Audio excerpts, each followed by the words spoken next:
এখন আপনি যত ভালো এডিটরই হন না কেন, আপনার থেকেও ভালো এডিটর আছে যে কোনো সেক্টরে, যে কোনো জায়গায়। আপনি যত বড় গুরুই হন বা যত বড় প্রফেশনালি হন না কেন, আপনার থেকেও প্রফেশনাল মানুষ আছে। এখন একজন প্রফেশনাল ভিডিও এডিটর যে, তার সব সময় টিউটোরিয়াল দেখার মন মানসিকতা থাকতে হবে। এখন আপনি যদি মনে হয় যে আমি এভাবে এডিট করতেছি, আমারটাই রাইট, হয়তো বা এর থেকে সহজ কোনো ওয়ে আছে। আপনি যদি চিন্তা করেন যে আমি আজকের থেকে 6 মাস আগে যে প্রজেক্টটা করছিলাম সেটার সাথে যদি আজকের প্রজেক্টটা কম্পেয়ার করেন, দেখবেন যে আপনার কাছে মনে হইব যে 6 মাস আগে যে প্রজেক্টটা করছিলাম সেটা খুব একটা ভালো হয় নাই। আসসালামু আলাইকুম, কি অবস্থা সবাই, কেমন আছেন? হ্যাং সলিউশনস থেকে আমি সজীব ওমর আছি আপনাদের সাথে।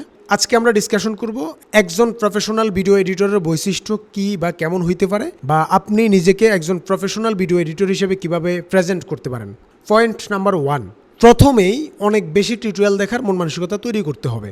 এখন আপনি যত ভালো এডিটরই হন না কেন, আপনার থেকেও ভালো এডিটর আছে। মানে বিষয়টা আমরা এডিটিং দিয়ে শুধুমাত্র না বুঝলেও, যে কোনো সেক্টরে, যে কোনো জায়গায় আপনি যত বড় গুরুই হন বা যত বড় প্রফেশনালি হন না কেন, আপনার থেকেও প্রফেশনাল মানুষ আছে। তার মানে আপনার সবসময় ওই যে প্রফেশনাল মানুষগুলোকে ফলো করতে হবে, প্রফেশনাল মানুষগুলোকে দেখতে হবে। এখন একজন প্রফেশনাল ভিডিও এডিটর যে, বা যে একজন প্রফেশনাল ভিডিও এডিটর হিসেবে নিজেকে প্রেজেন্ট করতে চাইতেছে বা দাঁড় করাইতে বা ক্যারিয়ার দাঁড় করাইতে চাইতেছে, তার সব সময় টিউটোরিয়াল দেখার মন মানসিকতা থাকতে হবে। এখন আপনি যদি মনে হয় যে আমি এভাবে এডিট করতেছি, আমারটাই রাইট, হয়তো বা এর থেকে সহজ কোনো ওয়ে আছে, বা এর থেকে আরো কোনো বেটার, আরো কোনো সুন্দর কোনো ওয়ে আছে যেটা দিয়ে আমি আমার ভিডিওটা কমপ্লিট করতে পারতেছি, আমার ভিডিওটা ভিজুয়াল করতে পারতেছি, যেটা দেখতে অনেক বেশি প্রফেশনাল লাগতেছে। তো আপনি দেখবেন যে আপনি যদি চিন্তা করেন যে আমি আজকের থেকে 6 মাস আগে যে প্রজেক্টটা করছিলাম সেটার সাথে যদি আজকের প্রজেক্টটা কম্পেয়ার করেন, দেখবেন যে আপনার কাছে মনে হইব যে 6 মাস আগে যে প্রজেক্টটা করছিলাম সেটা খুব একটা ভালো হয় নাই, সেটাতে কোনো একটা জিনিস মিসিং মনে হইতেছে, সেটাতে কোনো একটা জিনিস মানে আপনার কাছে মনে হইতেছে আর এটা তো আরো ভালো হইতে পারতো। তো ফ্যাক্ট হচ্ছে এখানে কোনটা,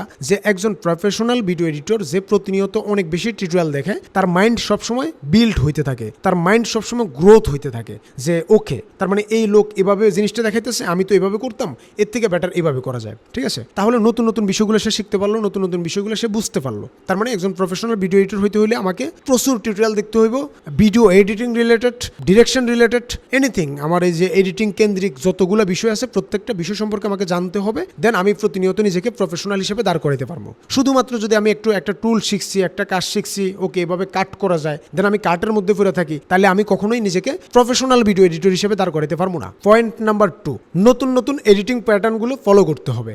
এখন মার্কেটে ট্রেন্ডি যে এডিটিংগুলো হইতেছে, ট্রেন্ডি যে কাজগুলো হইতেছে, এগুলো ফলো করতে হবে, নিজেকে ওই অনুযায়ী ডেভেলপ করতে হবে। আমি আজকে থেকে 4 বছর আগে একটা এডিটিং প্যাটার্ন ফলো করতাম বা একটা এডিটিং ওইভাবে আমি করতাম, এখনো পর্যন্ত আমি আমার ওই ঐতিহ্য ধরে রাখছি, তাহলে কিন্তু আমি কখনোই নিজেকে প্রফেশনাল ভিডিও এডিটর হিসেবে দাঁড় করাইতে বা নিয়ে যেতে পারবো না। আপনি হয়তো আজকে প্রফেশনাল ভিডিও এডিটর, বাট আপনি যদি ইমপ্রুভমেন্ট না করেন, তাহলে কালকে পরশু দিন কিন্তু আপনি প্রফেশনাল ভিডিও এডিটর থাকবেন না, আপনি ওল্ড ভিডিও এডিটর হয়ে যাবেন। হয়তো বুঝতেছেন আমি যেটা বোঝানো ট্রাই করতেছি, যে ট্রেন্ডি যে ভিডিও এডিটিংগুলো, যে প্যাটার্নগুলো আছে, আমাকে ওগুলা অনেক বেশি ফলো করতে হবে, অনেক বেশি দেখতে হবে। বর্তমান যে ট্রেন্ডি এডিটিং যে প্যাটার্নগুলো আছে, এই ক্ষেত্রে আপনি কি করবেন, আপনি অনেক জনপ্রিয় যেসব ক্রিয়েটর আছে তাদের এডিটিংগুলো দেখবেন, যে সে আসলে কিভাবে এডিটিং করতেছে। তাহলে যেটা হবে যে আপনি বুঝতে পারবেন যে আমাকে কিভাবে করতে হবে। হয় কি, যে একটা কথা আছে না, যে চুরি বিদ্যা মহাবিদ্যা যদি না খায় ধরা, আমরা সবাই চুরির মধ্যেই আসি। আমি যদি অন্যের এডিটিং প্যাটার্নটা যদি ফলো না করি, তাহলে কিন্তু আমার মধ্যে আমি আমার অবজারভেশনটা ডেভেলপ করতে পারবো না, যে আমি কিভাবে এডিটিং করলে জিনিসটা বেটার হবে। আমি তারটা দেখবো, এর মানে এই না যে আমি তারটা একদম হুবহু মাইরা দিব। কিন্তু বিষয়টা হচ্ছে যে আমি যদি নাই জানি যে মার্কেটে কোন এডিটিং প্যাটার্নটা চলতেছে বা কোন এডিটিং প্যাটার্নটা আসলে খুব বেশি স্মার্ট, খুব বেশি সুন্দর, তাহলে আমি কিভাবে করবো? মানে আমি তো এখনো পর্যন্ত আমার ওই কাট কোনোরকম লাগাই দেওয়া, ক্যাপকাটে গিয়ে কোনোরকম অটো সাবটাইটেল মেরা দেওয়া, ওইটা দিয়ে আপনাকে প্রফেশনাল ভিডিও এডিটর হিসেবে দাঁড় করতে পারবেন না বা বলতে পারেন না। আপনি হয়তো কোনোরকম আপনি ওখানে বলতে পারেন যে আমি কোনোরকম video editor, not a professional video editor. বুঝতেছেন? তার মানে আমাকে প্রতিনিয়ত নতুন নতুন যে ট্রেন্ডি যে এডিটিং প্যাটার্নগুলো আছে সেগুলো দেখতে হবে। সেই ক্ষেত্রে আপনি যেটা করতে পারেন, পিন্টারেস্ট আছে, পিন্টারেস্ট দেখতে পারেন, যেগুলোতে গিয়ে আপনার অসংখ্য সাইট আছে। ইউটিউবে আপনি অন্যান্য ভালো ভালো ক্রিয়েটরদের ভিডিও দেখতে পারেন। সেই ক্ষেত্রে আপনাকে ডেভেলপ করার একটা সুযোগ পাইবেন। পয়েন্ট নাম্বার 3, একজন প্রফেশনাল ভিডিও এডিটরকে ডিরেক্টর থেকেও অ্যাডভান্স হতে হবে। মানে আমি ভিডিওটা এডিটিং করতেছি, কোনো একজন ডিরেক্টর আমাকে ডিরেকশন দিয়ে দিছে, আমি তার থেকেও স্মার্ট, তার থেকেও আমার ব্রেন তার থেকেও বেশি অ্যাডভান্স হইতে হবো। কারণ সে আমাকে হয়তো বলছে জিনিসটা এভাবে করো, বাট আমি চেষ্টা করবো কি যে এর থেকেও বেটার কীভাবে করা যায় বা আরও বেশি ক্রিয়েটিভলি জিনিসটা কীভাবে হ্যান্ডেল করা যায়।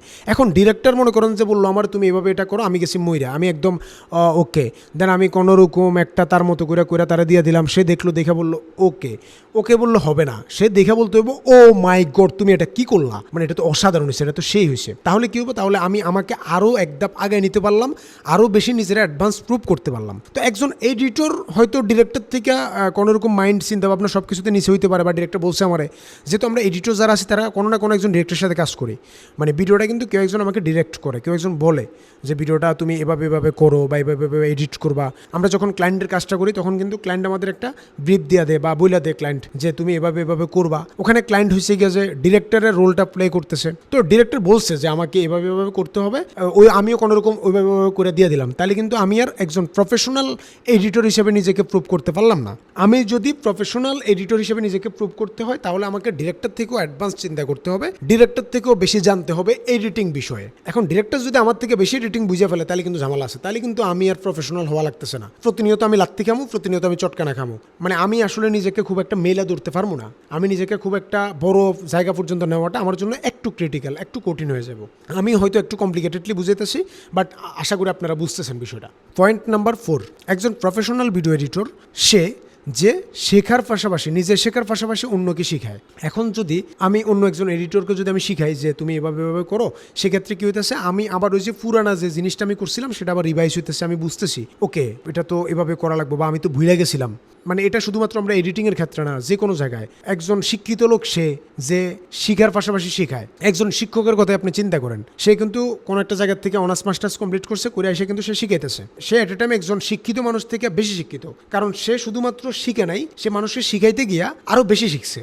সে জানে, সে যখন তার স্টুডেন্টদের শিখাইতে যায় তখন কি হয় যে সে আরও বেশি জানে, আরও বেশি মানুষের সাথে কানেক্ট হয়, সে আরও বেশি প্রফেশনালের দিকে আগাইতে পারে। এখন আপনি যখন একজন ভিডিও এডিটর বা আপনি হয়তো কাউকে কোর্স করাইতেছেন, হয়তো টাকার বিনিময়ে কাউকে শিখাইতেছেন, বাট শিখানোটা আপনার জন্য খুব বেশি ইম্পর্টেন্ট। আপনি শিখাতে গিয়ে আবার শিখবেন। কারণ আমি যদি আমাকে প্রফেশনাল ভিডিও এডিটর হিসেবে একটা ভালো জায়গায় নিতে হয় তাহলে শেখার পাশাপাশি অন্যকে শিখানোর মন মানসিকতা আমার মধ্যে থাকতে হবে। তাহলে আমি আমাকে চিনতে পারবো, আমি আমাকে ইমপ্রুভ করতে পারবো, পাশাপাশি অনেক মানুষকে ইমপ্রুভ করতে পারবো বা অনেক মানুষকে শেখাইতে পারবো। মানে এটা খুব বেশি গুরুত্বপূর্ণ না যে আমাকে শেখাইতেই হইব যদি নিজেকে নিজে প্রফেশনাল ভিডিও এডিটর হিসেবে প্রুভ করতে হয়। বিষয়টা এমন না, মানে এটার মধ্যেই পড়ে আর কি, যে আপনি শিখার পাশাপাশি শেখানোর মন মানসিকতা যদি আপনার মধ্যে থাকে তাহলে আপনি আরও বেশি ডেভেলপ করতে পারবেন, আরও বেশি প্রফেশনাল হিসেবে নিজেকে প্রেজেন্ট করতে পারবেন।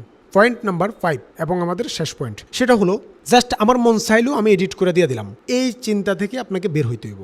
আমার যেই জিনিসটা এখানে প্রয়োজন, আমার যে এডিটিংটা এখানে প্রয়োজন, সেটা প্রথমে আমাকে বুঝতে হইব যে এই যে আমি একটা মুভি এডিট করতেছি, মুভি এডিটিং কিভাবে করে সেটা নিয়ে আমাকে পড়াশোনা করতে হইব। সেটা নিয়ে আমাকে অনেকগুলো মুভির এডিটিং দেখতে হইব, অনেকগুলো মুভি এডিটিংয়ের ব্রেকডাউন দেখতে হইব। মানে যাই দেখি আমি জাস্ট আমার মন চাইলেও আমি আমার মতো করে এডিট করে দিতে পারবো না। আমার ওই কাজের মানটা বুঝতে হইব যে আমি যে একটা টকিং হেড ভিডিও এডিট করতেছি, অথবা আমি যে একটা মুভি, একটা নাটক, একটা বিজ্ঞাপন আমি এডিট করতেছি, আমাকে বুঝতে হইব যে এটার প্রফেশনালি এডিটিংটা আসলে কিরকম হয়, কিরকম হওয়া উচিত। শুধুমাত্র আমার মন চাইলো যে এভাবে করে দিলে হয়ে যাব, আর হয়ে যাব, ক্লায়েন্ট কি বুঝতেছে নাকি, না, এই জায়গা থেকে আপনাকে বাইরে হইতে হবে। একজন প্রফেশনাল ভিডিও এডিটর যারা, তারা কখনো এইভাবে কাজ করে না। তারা তাদের সর্বোচ্চ এফোর্ট দিয়ে, সর্বোচ্চ পরিশ্রম করে সেই কাজটা প্রেজেন্ট করে বা দাঁড় করায়। তার মাথার মধ্যে কখনোই টাকা থাকে না। তারা যদি আপনি একজন প্রফেশনাল ভিডিও এডিটর যদি $100 একটা কাজ যদি $3 করতে দেন, সে তাও সেটা প্রফেশনালি কমপ্লিট করবো। সে টাকার দিকে চিন্তা করবে না, কারণ তার বিবেকে বাধা দিব যে আমি কোনো রকম কাজটা কেন করবো, আমি এটা প্রফেশনালি করি, আমি এটা সুন্দরভাবে করি,